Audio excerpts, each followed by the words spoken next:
I know on yesterday's video I promised you'd be witnessing the final days of Charlton and Matondo. He's not dying, he's just not going to be a home player for much longer. Unfortunately, he's injured, so you're not going to see any more of his last days today. And we've got to try and figure out how to get promoted without him.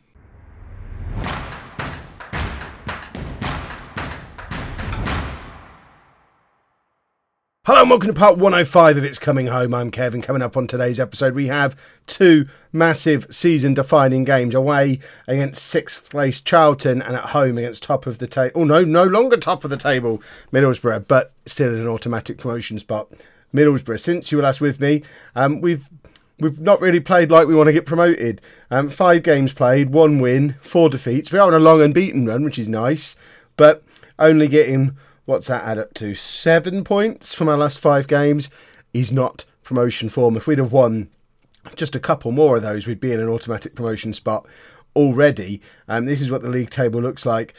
So we are 6 points behind Middlesbrough, who we play in today's episode, who are in that second automatic promotion spot. We are only 3 points ahead of Charlton, who we also play today, who are in the final playoff spot. We do have a nice 7-point gap between us and Derby, so the playoffs should still be doable. Automatic promotion is looking pretty difficult to achieve if we don't win both of these 2 matches, which is starting to look like a bit of a tall order, as runaway top scorer in the Championship Matondo is going to miss half of the run-in. He's got a pulled calf muscle. He's going to be out for the next 3 weeks, but 3 weeks at this stage of the season means he's going to miss 3, potentially 4 matches out of the remaining, 8, 11? No, I can't. Kev doesn't do maths. You can work out for yourselves how many are left. So we've got to try and do it without him. Not only that, we've also got to do it without Ollie Steer, who is just recovering from an injury himself. He should be fit to play in the second match in today's episode, but he's not yet fit enough to play today. So we're going with Harris and Marsh up front. It does mean a rare bench appearance for Sir Mick Powell, who's now got the opportunity to make himself a hero by coming off the bench and scoring a winner, the way only Sir Mick Powell can. So we're going with Watson in goal, a back four of Wearmouth, Rogers, McLeish and Gregson, with McCrory as the holding midfielder, Knowles and Perry in midfield, and Moss in behind Harris and Marsh. Let's get into the game, and you can see that we're going with Knowles and Perry. It's mainly been Perry and Fernandez since the last episode, but I am trying to work on the fact that Knowles and Perry have got bags of potential. They're probably the ones who should be playing. I'll struggle not to bring Loic Fernandez back into the team pretty soon. Right, we want revenge on Charlton for the last time. We played them. I don't know what happened the last time we played them. I can only assume we lost. And hopefully the drive of getting revenge pushes us on to pick up 3 points in today's game. We said about it in the last episode, actually, that we'd been on a similarly ropey run of form offline, then went and won both matches on yesterday's episode. If we do the same thing on this episode, I might just have to show you every match for the rest of the season just to try and get us into these playoffs. But we are 1-0 down, 6 minutes in, and it's all starting to look a little bit scary. And what I just noticed on the league table, in fact, we're going to look straight at that. Look who's appearing. Stoke are starting to close in on these playoffs. We could find ourselves, I don't know, is it a double bad situation, or could it potentially be a dream scenario if we do manage to bottle promotion again this season, which is looking more and more likely as time goes on. We just don't look as good as these teams around us. But if Stoke manage to sneak into the playoffs and get themselves promoted, maybe they won't want to play Matondo in the Premier League. They might loan him out to us again.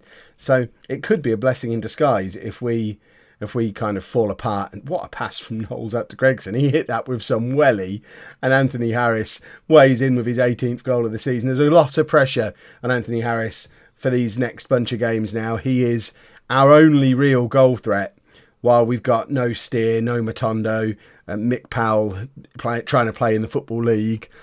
So Harris, we need goals from Anthony Harris, which hasn't really... I say it's not really been his thing this year. 18 goals does put him up there amongst the Championship's top scorers again. It's just the fact he's not scoring as prolifically as Matondo, but he's still scoring fairly prolifically himself. So let's not criticise Anthony Harris. He's above all that. But yeah, as I was saying, there is the possibility that we could still end up having Matondo in a green shirt for us next year. Yes, a green shirt. But before any of that, let's not worry about scenarios where other teams win the playoffs that aren't us. For now, we want to win this match, we want to win the next match, and we want to keep winning matches for the rest of this season and get ourselves promoted and let everyone else worry about what everyone else is doing. As long as we're in the Premier League, it doesn't matter where Stoke are. We're going to take their star man off them anyway, or our star man off of them. McCrory trying to create something in the area here, finds Knowles. McLeish, we've got whoever this is, Paul Perry, out in lots of space. Cross comes in from Perry, but it is cleared. But only as far as Knowles, but apparently it doesn't lead to anything else attacking-y. Perry with one more corner just before half-time. Doesn't find a green shirt, but he has another bite of the cherry. It finds Knowles. There's McCrory. We've got Harris in a lot of space, and I thought he was going to score a wonder goal there. But in actual fact, it goes a little bit high and a little bit wide, and we drift into half-time. 1-1. 1-1 away from home against a team who are promotion challengers with us is not a bad result by any stretch of the imagination. If we were playing them in a playoff semi-final now and we were 1-1 away from home in the first leg, we'd be pretty happy with that, I think. We'd be fairly confident of a Wembley appearance coming as a result of that. But I'm still looking up and thinking there's still 8 games to play for after this one. Automatic promotion isn't gone yet, and the playoffs are scary. So has a long-range screamer just been disallowed for offside? That feels a little bit harsh. That's a shot that this guy never gets anywhere near. But he's had his wonder goal disallowed because his mate was a little bit slow retreating from a corner. I think if I was a Charlton fan, I'd be feeling very hard done by there. Looking at Marsh's rating, the Mick Powell's moment is quickly approaching. And if he scores again, this game is just scripted. We're bringing him on now. Sir Mick Powell, everybody. It should be Drew Whalen, according to my assistant manager. It should be Drew Whalen, according to any kind of logic. But in this situation, with Sir Mick Powell sat there and us needing a goal, how do we not just get him on the pitch and hope that the scripted nature, the romance, the wonder story of Sir Mick Powell, we just want another chapter of it today. We do need to show some passion. And we're going to have a look at making another change as well. We probably need to get some of our more experienced midfielders on. I'm tempted to just bring them both on. We're going to take Perry off and bring Sawinski on for now, and expect Fernandez to come on in 5 minutes or so as well. Let's get all the homegrown boys on. Cross comes in. Powell is hovering around in there. Knowles has just scored though. He doesn't want to come off. He's decided he wants to play the whole game, and I think he might have just secured himself a spot on the pitch for the rest of the match. Fernandez is going to have to sit and wait. Let's have a look at this from the other angle. McCrory found Wearmouth. There's Mick Powell in there, just being a pest, but it falls to Knowles, and he grabs the equaliser for us. And now we've got 20 minutes to try and push on and grab a winner, and that's exactly what we're going to try and do. Who else have we got on the bench? Drew Whalen, Larrick Fernandez. They're the two potential game changers. Whalen's not going to be... I don't really know how I fit either of them on. Possibly take Moss off, push Sawinski further forward, get Fernandez on that way would be the... Watson worries me from time to time. He's a good goalkeeper most of the time, and then sometimes he does that. Right, we are going to make that change. We're going to get Fernandez on. I just want all of my homegrown boys on there because I just feel like this is a match where having a bunch of homegrown players on, they're going to want this more than the journeyman. I don't want to demand more because, like I said before, an away draw against Charlton is absolutely fine. Sir Mick Powell plays the ball forward towards Harris. It doesn't get anywhere near him though. And we've got about 10 minutes left. We are trying to be creative. And here's Knowles in midfield again. Ball over the top for Harris. Harris is in, and that's a poor shot on his weak foot. Probably should have looked to square it to Sir Mick Powell, who was hovering on the edge of the 6-yard box, the way Sir Mick Powell tends to do. But I think this game is just drifting away from us, and with it, automatic promotion just drifting further and further away from being a realistic possibility for us. Now 8 points away from automatic promotion with 8 games to go, although we do play Middlesbrough now, so a win there, and I guess we are back in the mix again, although we would need exceptional form for the rest of the season without our best player to actually get there. But let's go try and beat Middlesbrough. I feel like our tiny wage budget and tiny squad is really being tested in one of the biggest games of the season against Middlesbrough. Wearmouth has picked up a knock. Bradley's still injured, so Couturier is going to have to come in and play at left back for us. Not ideal at all. Steer still isn't fit to play, so I've switched Marsh and Harris over. I'm going to try, rather than playing Marsh as a poacher, Harris as an advanced forward. They both want to be an advanced forward. I'm going to try Marsh as the advanced forward, Harris as a pressing forward. I know messing with Anthony Harris probably isn't the best plan, but Marsh didn't get the job done at all in the last game. We've also got Will Tuck moving up onto the bench for his first bench appearance. Weirdly, this is a lad who came through the youth team, has fantastic potential, is a striker, and nobody took him on Patreon. So he's one who's managed to come through with his real name. So if you've been on the fence about getting involved in the Patreon because you're worried all the best players have already gone and you'll never get a good one, there's an example in the shape of Will Tuck. That there's probably more spaces than there are people backing at that level. So if you are after a player, patreon.com/LOLLUJO, you might get the next Will Tuck. We've also brought Sawinski into the midfield for Perry. Perry, he's just been called up into the Ireland squad for the first time, so we're resting him to make sure he doesn't get injured because we want him to be able to go and play international football. I'm too sentimental. I should be playing him club before country and all that, but we're home. If one of our players gets the chance to play a full international, I want him to go and play a full international. A team such as ours should be winning this match without any problem at all. Middlesbrough are looking set for automatic promotion. I don't understand that. This is a great opportunity to show the pundits they've been right to back you. We've not been playing particularly well. We're on a long run. Yes, I guess we're on a long unbeaten run, but so many of those games have been draws. We've drawn 16 games this season already, which is way more than anybody else. We keep getting media reports come through talking about how we're going to set a record for draws in a season. The phone rang midway through a corner. Luckily, the corner didn't go anywhere, so I don't have to look a buffoon. That one won't make it onto the highlight reel. We're all good. Would have been nice to score, though. I think I probably would have rather had the goal. Gregson plays it in to Sawinski. Sawinski's going to be looking to prove that he should be a home player next season. Couturier, but he's offside.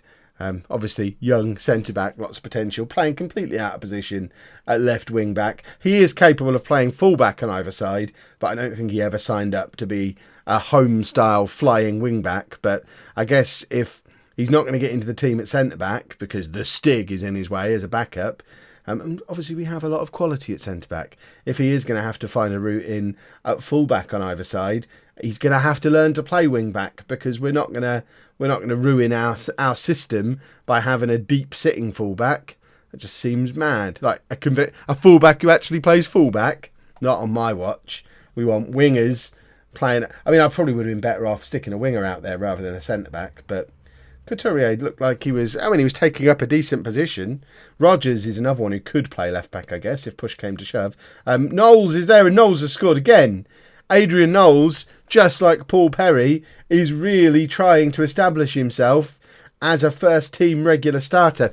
It really troubles me because it's been so long, but I think the days of the Sawinski and Fernandes partnership in midfield are coming to an end. They have had an incredible run, probably a longer partnership than any other position on the pitch.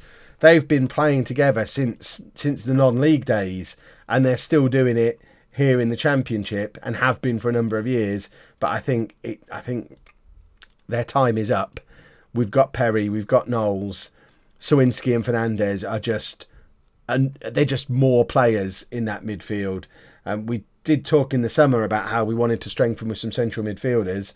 It looks like we've actually done it from within our own squad by developing players, having them improve, having players with lots of potential, and it could end up being the signing of the Stig is a stroke of genius because it means we didn't block the way of Perry and Knowles by bringing in other midfielders. That is me without question putting a positive spin on a disastrous situation. McCrory isn't playing great, but we don't have a defensive midfielder on the bench. Although my assistant manager would say, "Bring the Stig on, Kev." I'm not bringing the Stig on. We are, however, going to bring on Drew Whalen because he probably deserved an appearance in the last match, but we brought on Sir Mick Powell instead. Mick Powell not on the bench today. So Drew Whalen gets the opportunity to get out there and show us what he can do. I didn't mean to hit Get Creative. I was supposed to praise them then. But on autopilot, I've gone Get Creative. It's been so long since we've been ahead in a game. Gregson now inside of the post. And we are still desperately holding on against one of the best teams in the division. Sawinski isn't having the best of games. Can Tuck play there? I don't really want to bring him on and try him. You know what? I am going to bring the Stig on.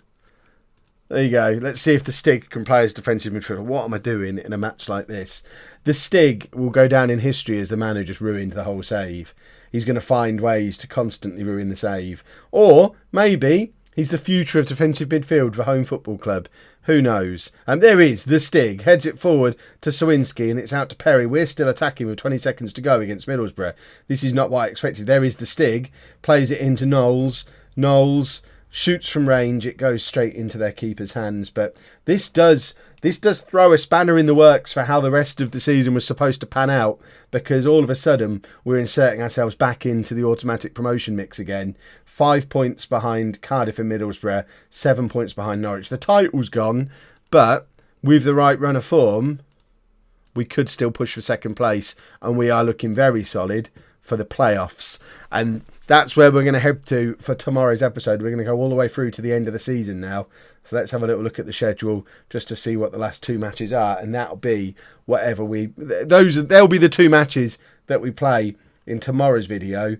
And then hopefully we have a transfer window after that rather than some playoffs. But I think it's more likely we'll have the playoffs. So it'll be Palace and Sheffield United. Now Palace is a potentially big game. So I know they were pushing for the playoffs. In fact, they've tumbled off the pace completely now. So it'll just be those final two games of the season. We'll see where we end up and hopefully end the week as a Premier League football club. If you've enjoyed that, make sure you leave a nice big thumbs up on there for me. Subscribe to the channel for daily Football Manager videos. And thank you very much for watching.